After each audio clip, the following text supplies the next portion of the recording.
Shalom, selamat pagi Bapak Ibu Saudara sekalian. Selamat kembali kita bertemu dalam program Renungan SOS. Puji Tuhan, mengawali renungan kita satu di dalam doa. Bapa di dalam surga, Bapa yang kami sembah dalam nama Tuhan Yesus.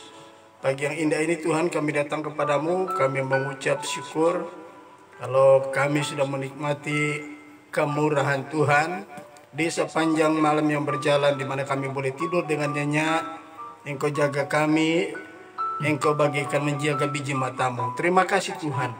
Terlebih lagi pagi yang indah ini kami sudah menikmati hari yang baru, menghirup udara yang segar. Ini adalah pemberianmu. Dan di sepanjang hari ini sebelum kami lakukan aktivitas, kami akan memuliakannya dengan mendengarkan renungan kebenaran firman-Mu. Terima kasih Bapa, terima kasih Tuhan. Kami mohon Roh Kudus menolong kami, memberikan kami pengertian sehingga kami mampu menangkap renungan kebenaran firman-Mu, kebenaran firman Tuhan ini. Terima kasih Bapa. Di dalam berkat nama Yesus, Tuhan dan Raja kami sudah berdoa dan mengucap syukur kepadamu. Haleluya. Amin. Puji Tuhan. Pagi yang indah ini kita akan meneruskan renungan kita masih pada judul yang sama. 3 versi orang percaya ya. Kemarin kita sudah membahas 2 versi, yaitu versi yang pertama adalah versi Nuh, yang kedua adalah versi Ham. Sekarang kita akan melihat versi yang ketiga yang terdapat di dalam Kejadian 9 ayat 23. Demikian bunyi firman Tuhan. Sesudah itu Sem dan Yafet mengambil sehelai kain dan membentangkannya pada bahu mereka berdua. Lalu mereka berjalan mundur. Mereka menutupi aurat ayahnya sambil berpaling muka, ya, sehingga mereka tidak melihat aurat ayahnya. Saya baca sekali lagi, Kejadian 9 ayat 23. Sesudah itu Sem dan Yafet mengambil sehelai kain dan membentangkannya pada bahu mereka berdua. Lalu mereka berjalan mundur. Mereka membentangkan pada mereka berdua. Lalu mereka berjalan mundur. Mereka menutupi aurat ayahnya sambil berpaling muka, sehingga mereka tidak melihat aurat ayahnya. Puji Tuhan. Nah, kemarin kita melihat bagaimana orang percaya versi Ham, yaitu yang melihat ketelanjangan ayahnya Nuh pada waktu Nuh menikmati keberhasilan dalam pekerjaannya atau usahanya sebagai seorang petani anggur. Dia melihat satu hal yang begitu tidak baik ya. Dia melihat Nuh dalam kondisi telanjang karena mabuk oleh air anggur.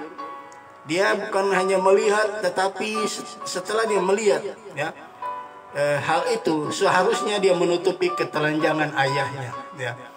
Tetapi yang dilakukan oleh Ham tidak seperti itu ya. Di sini dikatakan ya, dia ceritakan kepada 2 saudaranya yang ada di luar, yaitu kepada Sem dan Yafet. Saudaraku, setelah Sem dan Yafet mendengar informasi ini, mereka berdua mengambil sehelai kain. Mereka membentangkannya pada kedua bahu mereka berdua ya. Apa yang terjadi?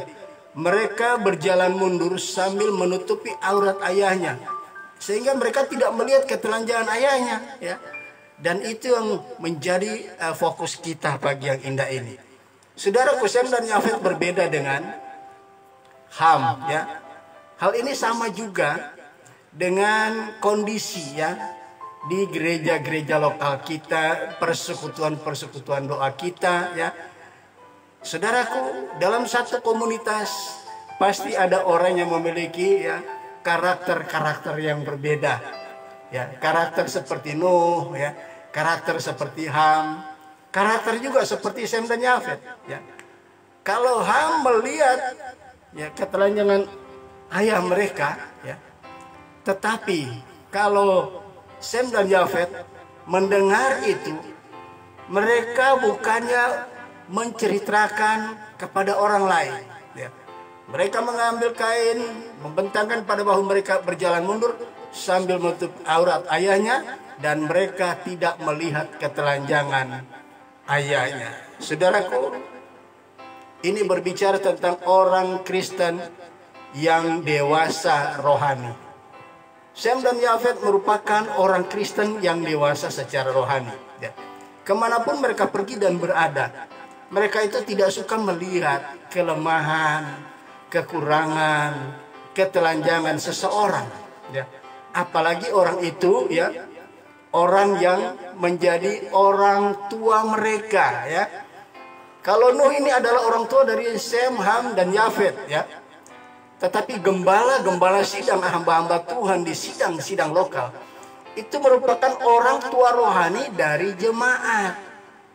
Ya. Ada jemaat yang seperti Nuh, yang seperti Ham, tetapi Sem dan Yafet, mereka adalah orang-orang percaya yang dewasa rohani. Saudara, ini Tuhan menginginkan setiap orang percaya harusnya seperti Sem, Ham, dan Yafet. Mereka mencapai titik kedewasaan secara rohani. Ya. Ketika mereka datang ke tempat ibadah dimanapun, termasuk di gereja lokal mereka, kerjaan mereka bukan mencari-cari kelemahan, ya, kekurangan, ketelanjangan orang lain, kemudian menceritakan. Enggak, saudara. Mereka menutupi, ya. Orang yang dewasa rohani, ya, tidak mengekspos apa yang dia lihat. Justru dia menutupi, dia keep mute, nggak mau menceritakan kepada orang lain. Inilah salah satu sifat orang yang dewasa rohani, ya. Nah, puji Tuhan, kita lihat apa kira-kira yang menjadi kriteria atau yang menjadi tanda bahwa seseorang dewasa rohani. Kita akan melihat di dalam Galatia 6 ayat yang pertama, ya. Kita akan lihat ini ciri-ciri orang yang dewasa rohani. Ada tanda-tandanya, saudara, ya. Galatia 6 ayat yang pertama di sini berbunyi sebagai berikut. Redaktur Alkitab memberikan judul bacaan atau perikop saling membantulah kamu, ya. Ayat pertama, saudara-saudara, kalaupun seorang kedapatan melakukan suatu pelanggaran, maka kamu yang rohani harus memimpin orang itu ke jalan yang benar dalam roh lemah lembut, sambil menjaga dirimu sendiri supaya kamu jangan kena pencobaan. Perhatikan ayat ini berkata sebagai berikut. Saudara-saudara, kalaupun seorang kedapatan melakukan suatu pelanggaran, maka kamu yang rohani. Kamu yang rohani di sini dimaksud adalah orang yang dewasa rohani, ya. Melihat orang-orang seperti itu, ya. Orang yang lemah, ada kelemahan, ada kekurangan, termasuk orang itu telanjang, artinya tidak bisa menjadi berkat bagi orang lain, tidak menjadi saksi bagi orang lain. Tugasnya adalah mereka, ya, menuntun orang itu ke jalan yang benar, ya. Apabila ada seseorang melakukan tindakan seperti Nuh, ya, dia telanjang, tidak menjadi berkat, tidak menjadi kesaksian kepada orang lain. Kita datangi orang-orang seperti ini dengan tujuan tidak mencari informasi kenapa sudah lama nggak ke gereja, ya, kenapa tidak lagi datang ke tempat-tempat persekutuan doa, ya. Kita tidak perlu mencari tahu persoalannya, ya. Orang yang dewasa rohani bukan itu yang mereka cari. Orang yang sudah tidak lama ke tempat ibadah, sudah lama tidak ke gereja, ya, sudah lama tidak mengikuti persekutuan doa. Jangan kita datang, kita langsung tanya kenapa nggak datang lagi, ya. Apa ada masalah? Bukan itu jawaban. Kebenaran firman Allah katakan orang yang dewasa rohani itu harus menuntun orang itu ke jalan yang benar. Artinya kita datang, ya, kita memberikan kebenaran firman Tuhan, memotivasi orang tersebut, ya. Nah, kalau orang itu, ya, membuka sendiri mulutnya dan dia berkata, saya udah lama nggak datang ke gereja, ya, saya udah lama nggak datang persekutuan doa, karena, nah, itu silakan mendengar. Setelah itu baru direspon, ya, memberikan nasihat-nasihat, memberikan motivasi-motivasi, membangun iman orang itu. Bukan malah kita lebih mengekspos seperti tindakan yang dilakukan HAM. Ya, ini nggak baik, saudara ya. Jadi orang yang dewasa rohani dia tahu tanggung jawabnya ya. Sehelai kain ya yang ditaruhkan di atas pundak mereka berdua ya, Sem dan Yafet. Ya, itu berbicara tentang pundak ini, berbicara tentang apa? Tanggung jawab. Adalah tanggung jawab kita apabila kita melihat kelemahan, kekurangan, ketelanjangan orang lain. Itu merupakan tanggung jawab kita yang dewasa rohani menuntun orang tersebut kembali kepada jalan yang benar. Haleluya. Amin, saudaraku. Ini yang Tuhan inginkan. Orang yang dewasa rohani versi Sem dan Yafet ini orang yang sangat disukai Tuhan dan mereka orang-orang yang diberkati Tuhan. Ya, itu tanda yang pertama. Kemudian kita akan lihat Yakobus pasal 5 ayat yang ke-19 dan ayat yang ke-20 ya. Kita lihat Yakobus 5 ayat 19 dan ayat yang ke-20 ya. Kita lihat.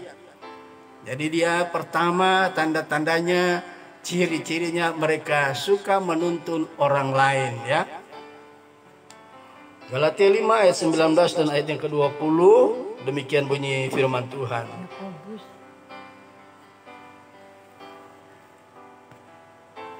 Ya, ini Yakobus 5. Saudara-saudaraku, jika ada di antara kamu yang menyimpang dari kebenaran, ya, saudara-saudaraku, ya, saya baca lagi, jika ada di antara kamu yang menyimpang dari kebenaran dan ada seorang yang membuat dia berbalik, ya, ketahuilah ya, bahwa barang siapa membuat orang berdosa berbalik dari jalannya yang sesat, ia akan menyelamatkan jiwa orang itu dari maut dan menutupi banyak dosa. Ya, kita lihat di sini dikatakan saudara-saudaraku, jika ada di antara kamu yang menyimpang dari kebenaran, ya, entah apa kasus yang dilakukan, ya, sehingga dia menyimpang dari kebenaran. Firman Allah memberikan informasi bahwa kita yang tahu, itu berarti yang dewasa rohani harus menuntun orang untuk membawa orang itu berbalik kepada jalan kebenaran ya. Dengan demikian kita menyelamatkan orang yang melakukan pelanggaran, plus ya akan menutupi banyak dosa yang mungkin telah dilakukan oleh orang yang telah menyimpang dari kebenaran firman Tuhan. Bukan jadi fokus pembicaraan ya. Itu seringkali ya kalau di gereja-gereja akhir zaman ini banyak, saudara. Hal-hal sepele diekspos menjadi viral. Ya. Ini sungguh satu perbuatan yang tidak baik, belum dewasa rohani. Orang yang dewasa rohani mereka itu akan suka ya menuntun orang yang menyimpang dari kebenaran, saudaraku ya. Jadi tidak ada orang di dalam dunia ini sebelum Yesus datang kali yang kedua, belum ada seorang pun yang sudah sempurna ya. Nobody's perfect ya. Kita sudah ada di jalan kesempurnaan, yes. Kita sedang menuju kepada kesempurnaan, yes. Tapi orang yang sempurna belum ada. Masih ada kelemahan, kekurangan, karena kita masih hidup di dalam tubuh daging ini ya. Tubuh daging ini ketika Yesus datang kali yang kedua mengalami pembebasan tubuh. Artinya apa? Tubuh kita mengalami keubahan ya. Sebab firman Allah berkata ya, pada saat kedatangan Yesus kali yang kedua ya, ada trompet ya, ada sangkakala Allah, sangkakala yang ketujuh berbunyi, ada kebangkitan. Kebangkitan di sini bukan kebangkitan semua orang, tetapi kebangkitan pertama hanya khusus untuk orang yang sudah percaya kepada Yesus. Yang mati dibangkitkan terlebih dahulu, yang masih hidup belum mati pada waktu itu sama-sama mengalami pengubahan tubuh ya, dari tubuh yang akan membawa kepada kebinasaan mendapatkan tubuh kemuliaan sama seperti tubuh yang dimiliki Yesus ketika dia bangkit dari antara orang mati ya. Di sana terjadi namanya glorification ya. Gereja Tuhan mengalami kemuliaan, dipermuliakan oleh Tuhan pada waktu kedatangan yang kedua kali. Jadi saudara, hari-hari ini di gereja saudara, di gereja saya ya, dimanapun itu, tidak ada orang yang sempurna. Masih ada orang-orang yang mengalami kelemahan ya, kekurangan ya, ketelanjangan, tidak bisa menjadi saksi ya, tidak bisa menjadi berkat. Itu ada, saudara, bukan gak ada. Saya berani ngomong begini, saya nggak mau menjadi hamba Tuhan yang munafik. Tidak mungkin di satu sidang itu tidak ada orang yang tidak ada kelemahan. Tidak mungkin dalam satu sidang tidak ada orang yang mengalami kekurangan, ya. Ya, kemudian tidak ada di salah satu sidang yang tidak mengalami ketelanjangan, dalam arti sidang tidak bisa menjadi saksi, tidak menjadi berkat, pasti ada, ya. Tetapi mari kita gumuli di dalam doa. Apalagi selaku hamba Tuhan, gembala sidang itu memang sudah tugas mereka, ya. Jam-jam 4 pagi, Jumat pada ngorok masih tidur, gembala sidang sudah bangun. Di mana mereka pergi? Mereka duduk di kaki Tuhan, mereka berlutut, mereka berdoa, ya. Mereka memuji, menyembah Tuhan, mendoakan jemaat-jemaat yang Tuhan percayakan, mereka gembalakan, ya. Nah, saudara kekasih, itu ciri-ciri orang yang dewasa rohani, ya, yaitu mereka itu suka menuntun dan di sini dikatakan suka memperhatikan kekurangan orang lain, bukan mengekspos. Menutupi bukan berarti kompromi, ya, tidak perlu dibahas, ya. Jangan sampai orang yang kita sedang omongkan itu menjadi malu dan dia tidak akan kembali kepada jalan yang benar. Amin, saudaraku. Menutupi bukan berarti kompromi dengan dosa. Ngapain kita ngomongin, kita ekspos? Itu akan berakibat fatal, orang itu nggak bakal kembali lagi kepada jalan yang benar. Tapi kalau kita menasihati, ya, kita motivasi, kita membangun kembali imannya, dia akan mengucap syukur dan dia akan kembali lagi. Haleluya. Kemudian kita lihat, ya, di dalam 1 Korintus 13 ayat yang ke-7, ya. 1 Korintus 13 ayat yang ke-7 berbunyi sebagai berikut. Ia menutupi segala sesuatu, percaya segala sesuatu, mengharapkan segala sesuatu, sabar menanggung segala sesuatu. Orang yang dewasa rohani, ya, 1 Korintus 13 ayat yang ke-7, ya, mereka adalah orang yang optimisme, ya. Mereka orang-orang yang selalu optimis. Di sini dikatakan ia menutupi, orang yang memiliki kasih agape suka menutupi kelemahan kekurangan seseorang, ya. Kemudian dikatakan percaya kepada segala sesuatu, ya. Dia percaya apa yang dia lakukan pasti, ya, berhasil, ya. Kemudian dikatakan sabar, ia menutupi segala sesuatu, percaya segala sesuatu, mengharapkan segala sesuatu. Dia sangat mengharapkan apabila dia sharing, diskusi, ya, sedang dialog sama orang lain, dia mengharapkan orang itu pasti akan berubah, ya. Kemudian dikatakan sabar menanggung segala sesuatu. Kalau kita menasihati seseorang, memotivasi seseorang, ya, kita harus sabar. Belum tentu hari itu kita nasihati dia langsung sadar bertobat, ya. Nanti ketika kita nasihati, kita motivasi, begitu kita pulang meninggalkan orang tersebut, ketika kita pulang hati nurani akan ngomong, dan dia mulai berpikir, iya ya, aku selama ini sudah nggak datang ke gereja, selama ini aku udah nggak datang ke persekutuan, ya.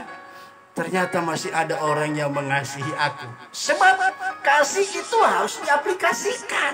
Orang yang sudah jatuh ke dalam pelanggaran secara rohani, mereka seringkali dalam keadaan yang tidak disengaja karena kelemahan iman mereka dan sebagainya. Ada banyak faktor, ya. Faktor X-nya kita nggak tahu. Dan kalau kita datang kepada orang, makanya kita tidak perlu utak-atik apa sebab begini begitu bla bla bla, ya.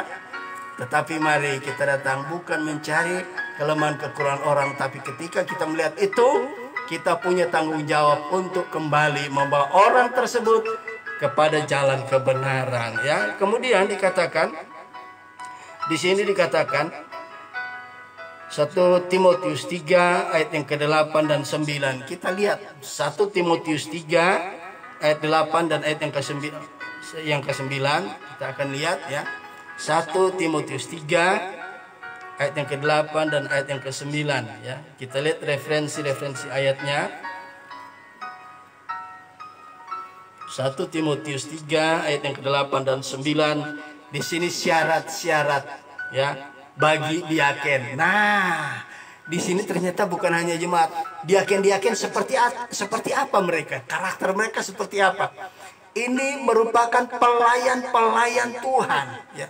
Diaken-diaken ini diangkat oleh gembala-gembala untuk membantu pelayanan pastoral, pelayanan di gereja, supaya ada kerjasama yang baik, membagi kekuasaan, dalam arti dilibatkan dalam pelayanan supaya pelayanan itu berjalan dengan baik. Nah, apa syarat-syarat seorang diaken? Ya, seorang pelayan Tuhan, pembantu sidang di sini. Ya, di sini dikatakan. Demikian juga diaken-diaken haruslah orang terhormat. Perhatikan, ya. Dalam mengangkat diaken harus orang yang terhormat. Kemudian jangan bercabang lidah. Jangan bercabang lidah, bahasa yang viral sekarang, ya. Bahasa gaul yang banyak orang pakai, apa artinya? Orang yang bercabang lidah, ember. Ember, ya. Ini kita harus perhatikan, seorang pelayan Tuhan, diaken yang membantu pelayanan di sidang lokal, untuk membantu gembala sidang atau penatua, itu terhormat orang itu. Di tengah-tengah jemaat, di tengah-tengah masyarakat, warga masyarakat di mana dia berdomisili, dia orang terhormat. Ya, orang yang dihormati. Kedua dikatakan, ya, dia tidak bercabang lidah, ya. Kemudian dikatakan, jangan penggemar anggur, tidak alkoholik, ya, tidak boleh alkoholik. Jadi karakter itu karakter yang berbeda. Ya, makanya firman Tuhan dikatakan dalam 2 Korintus 5 ayat 17, di situ Rasul Paulus mengingatkan kepada anak-anak Tuhan yang ada di Korintus. Di situ berbunyi sebagai berikut. Dan barang siapa yang ada di dalam Kristus, ia adalah, ya, bukan bagaikan. Ia adalah ciptaan yang baru. Kalau tadinya peminum anggur, alkoholik, sekarang setelah bertobat lahir baru menjadi diaken, itu tidak lagi memiliki karakter hidup yang lama. Suka minum anggur, pemabuk, itu tidak boleh. Ya, mereka adalah orang-orang yang menjadi teladan dalam satu sidang, dalam satu komunitas. Ini penting diperhatikan, ya. Kemudian dikatakan jangan serakah. Nah, ini motivasinya harus baik, ya. Kalau tadinya motivasinya tidak baik, nah serakah ini menyangkut tentang motivasi, ya. Ini bahaya. Kalau orang serakah, bahaya, diangkat jadi pelayan Tuhan. Nah, kemudian yang ke-9 dikatakan, melainkan orang yang memelihara rahasia iman. Seorang diaken harus bisa menjaga rahasia iman. Apa yang dimaksud dengan rahasia iman? Ya, semua curhatan jemaat yang tidak sempat disampaikan kepada gembala sidang. Nah, ada pelayan-pelayan Tuhan dipercayakan oleh gembala sidang, ya. Mereka mendapatkan mandat. Nanti kalau ada jemaat yang datang, itu kaum muda, ya, youth maupun orang-orang dewasa, mereka curhat, ya, curhat masalah mereka. Jangan sampai itu terekspos kepada orang lain. Mereka harus jaga, ya, menjaga rahasia iman, rahasia seseorang yang mereka dengar, curhatan-curhatan dari jemaat. Ini penting, ya. Bukan seorang alkoholik dan sebagainya, tetapi di sini dikatakan melainkan orang yang memelihara rahasia iman dalam hati nurani yang suci. Hati nurani itu harus suci. Itu sebabnya perlu mengangkat diaken-diaken, pembantu-pembantu untuk membantu gembala, orang yang betul-betul sudah lahir baru. Amin, saudaraku. Nah, kita teruskan, ya. Kita akan lihat 1 Petrus pasal 4 ayat yang ke-8, ya. Ini ayat referensi yang terakhir yang menunjukkan seseorang itu telah berada pada posisi dewasa secara rohani. 1 Petrus 4 ayat yang ke-8. Tetapi yang terutama, kasihilah sungguh-sungguh seorang akan yang lain, sebab kasih menutupi banyak sekali dosa. Haleluya. Saudaraku yang Tuhan mau, jika kita sudah lahir baru, kita sudah memiliki kasih agape, ingat, mengasihi orang lain sama seperti kita mengasihi diri kita sendiri. Kalau kita mengabaikan mengasihi orang lain, berarti kita tidak mengaplikasikan apa yang diajarkan oleh Tuhan. Kita harus mengasihi sesama seperti kita mengasihi diri sendiri. Kasih membangun dan sebagainya. 1 Korintus 13 ayat yang keempat dan seterusnya. Di sana dijabarkan tentang aplikasi ya. Tentang kasih itu seperti apa. Salah satu diantaranya menutupi pelanggaran. Bukan kompromi. Dia harus menjaga rahasia iman dari seseorang yang telah menceritakan kelemahan kekurangan. Misalnya masalah anak dalam keluarga, masalah keuangan dalam keluarga, ya, masalah perselisihan dalam suami istri, itu nggak boleh terekspos kepada orang lain. Sekarang ada yang banyak saudara. Kenapa itu? Ya, ibu tadi ngobrol masalah apa? Dan dia ceritakan kepada temannya, itu nggak boleh. Dia harus menjaga rapat-rapat, menutup rapat-rapat, bukan kompromi, tapi menjaga rahasia iman orang lain. Ya, puji Tuhan, moga kiranya ya versi yang ketiga ini memberkati kita, atau dengan kata lain kita sudah berada pada level orang yang dewasa rohani. Amin, saudaraku, kedewasaan rohani yang Tuhan inginkan ya. Tapi kita untuk mencapai kedewasaan penuh secara rohani pada waktu Yesus datang kali yang kedua. Tapi mari kita berusaha supaya kita menjadi orang yang dewasa rohani. Puji Tuhan, sebelum kita akhiri renungan ini, kita dengarkan satu pujian bagi Tuhan. Haleluya, puji Tuhan.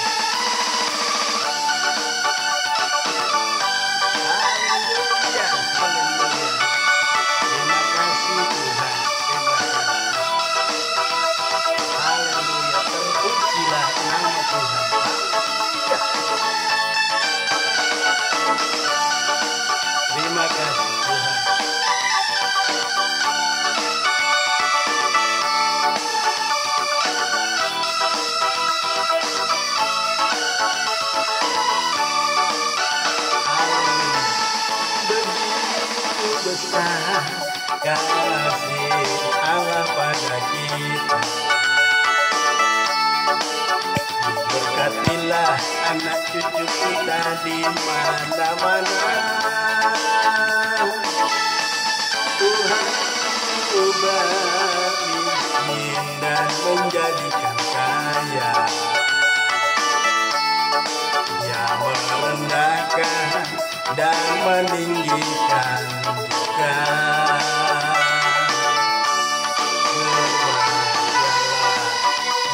Orang yang percaya,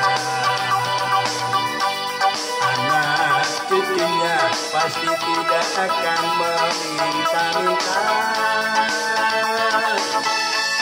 karena Allah menggenapi firman-Nya. Tiada yang mustahil bagi orang percaya.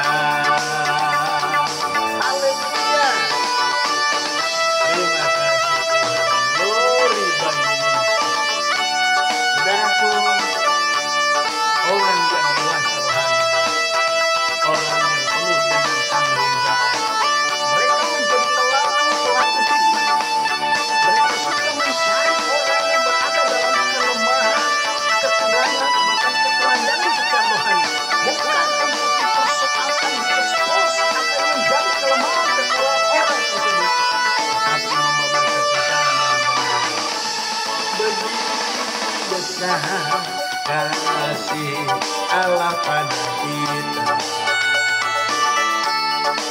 diberkatilah anak cucu kita di mana-mana. Tuhan mengubah miskin dan menjadikan kaya. Dia merendahkan dan meninggikan juga.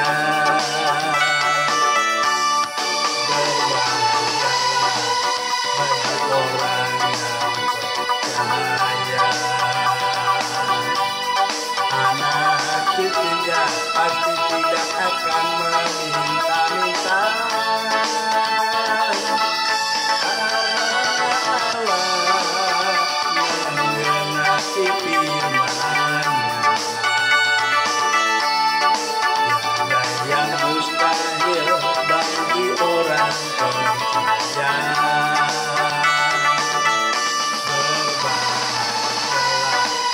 Berbahagialah bagi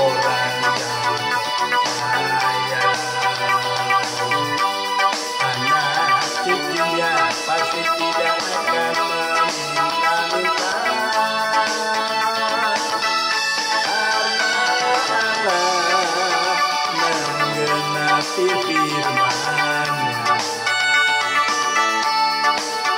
Tiada yang mustahil bagi orang percaya. Tiada yang mustahil bagi orang percaya. Haleluya. Puji Tuhan. Tuhan Yesus memberkati. Kita satu di dalam doa.